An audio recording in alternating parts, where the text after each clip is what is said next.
નમસ્કાર મિત્રો, સ્વાગત છે તમારું અમારી વિડીયોની અંદર। હું છું આપની સાથે અજીત જાદવ।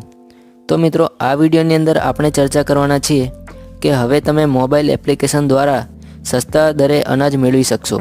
તો સરકાર દ્વારા જે રેશન કાર્ડ છે તેમાં ઘણો બધો ફેરફાર કરવામાં આવ્યો છે। રાશન કાર્ડને જે પ્રક્રિયા છે તેને ડિજિટલ બનાવવા માટે સરકાર ઘણી બધી યોજનાઓ બનાવી રહી છે। આવી જ એક યોજના સરકાર દ્વારા બનાવવામાં આવી છે। હવે તમે ફક્ત મોબાઈલ એપ્લિકેશનથી જ સસ્તા દરે અનાજ મેળવી શકશો। તો આ આખી યોજના શું છે તેના વિશે આપણે આ વિડીયોની અંદર ચર્ચા કરવાના છીએ। એ પહેલાં જો તમે ચેનલની અંદર નવા હોય તો અમારી ચેનલને સબસ્ક્રાઈબ કરી લેજો, જેથી આવી અવનવી માહિતી અમારા દ્વારા તમને મળતી રહે। હવે આપણે વાત કરીએ કે ભારતમાં ખાદ્ય વિભાગ દ્વારા રાષ્ટ્રીય ખાદ્યાન્ન સુરક્ષા અધિનિયમ હેઠળ સસ્તા દરે અનાજ આપવા રાશન કાર્ડ આપવામાં આવે છે। હાલમાં જ આ રાશન કાર્ડ કેવાયસીની પ્રક્રિયા ચાલી રહી છે અને 31 ડિસેમ્બર સુધી તમારે આ કેવાયસી ફરજિયાત કરાવી દેવાનું રહેશે। જો કે સરકારે હવે રેશન કાર્ડ સેવાને પણ ડિજિટલ બનાવી છે। હવે તમારે રેશન કાર્ડની નકલો સાચવવાની અને દરેક જગ્યાએ લઈ જવાની જરૂર પડશે નહીં। આગળ આપણે વાત કરીએ તો સરકારે મેરા રેશન 2.0 એપ લોન્ચ કરી છે, જેમાં રાશન કાર્ડ નંબર ઉમેરી તમે રેશન કાર્ડ સંબંધિત સેવાનો લાભ મેળવી શકો છો। રાશન કાર્ડની દુકાનો પર અનાજ ખરીદતી વખતે ફિઝિકલ રાશન કાર્ડ ન હોય તો પણ તમે આ એપની મદદથી અનાજ મેળવી શકશો। તો હવે આપણે જોઈએ કે કાર્ડ વિના મળશે સસ્તું અનાજ। રેશન કાર્ડ ના હોય તો પણ તમે મેરા રાશન 2.0 એપ મારફતે રેશન કાર્ડ રજિસ્ટ્રેશન કરાવી સસ્તા દરે અનાજ ખરીદી શકો છો અને એપ મારફતે આધાર કાર્ડ નંબરની મદદથી રાશનનું અનાજ મેળવી શકો છો। હવે આપણે આગળ વાત કરીએ કે મેરા રાશન 2.0 એપ એ શું છે અને તેને કઈ રીતે ડાઉનલોડ કરી શકાય છે।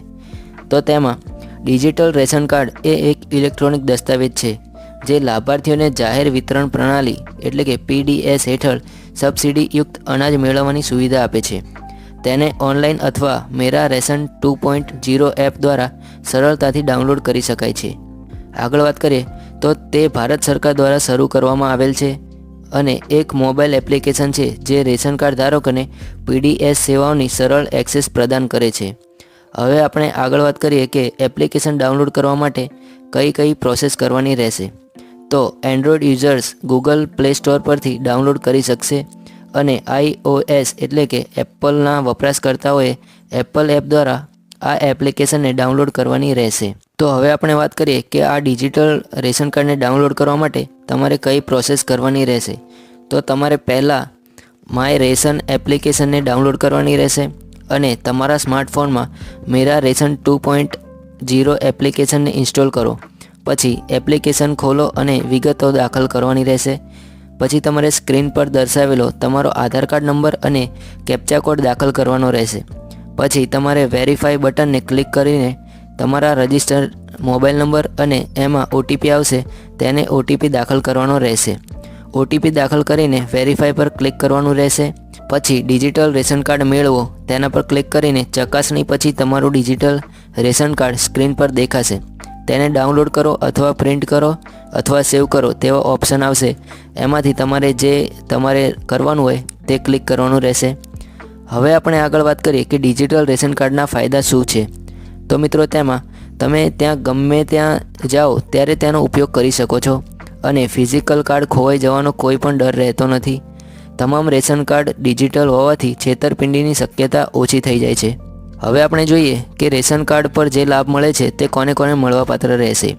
તો તેમાં અરજદારની ઉંમર 18 વર્ષ કે તેથી વધુની હોવી ફરજિયાત છે અને ગામમાં પરિવારની વાર્ષિક આવક રૂપિયા 2 લાખથી ઓછી અને શહેરમાં વાર્ષિક આવક રૂપિયા 3 લાખથી વધુની હોવી જોઈએ નહીં।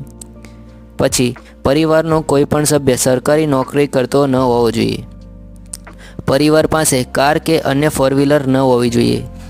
પેન્શન ધારકને રૂપિયા 10,000થી વધુનું પેન્શન મળતું ન હોવું જોઈએ અને ઇન્કમ ટેક્સ ભરતા વ્યક્તિને સસ્તા દરે અનાજ મળવાપાત્ર નથી।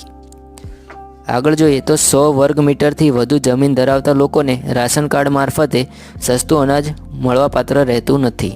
તો મિત્રો, જો તમને આ માહિતી યુઝફુલ લાગી હોય તો અમારી ચેનલને સબસ્ક્રાઈબ કરી લેજો અને આવી અવનવી માહિતી માટે અમારી ચેનલને સબસ્ક્રાઈબ કરી લેજો। વિડીયો જોવા માટે ધન્યવાદ।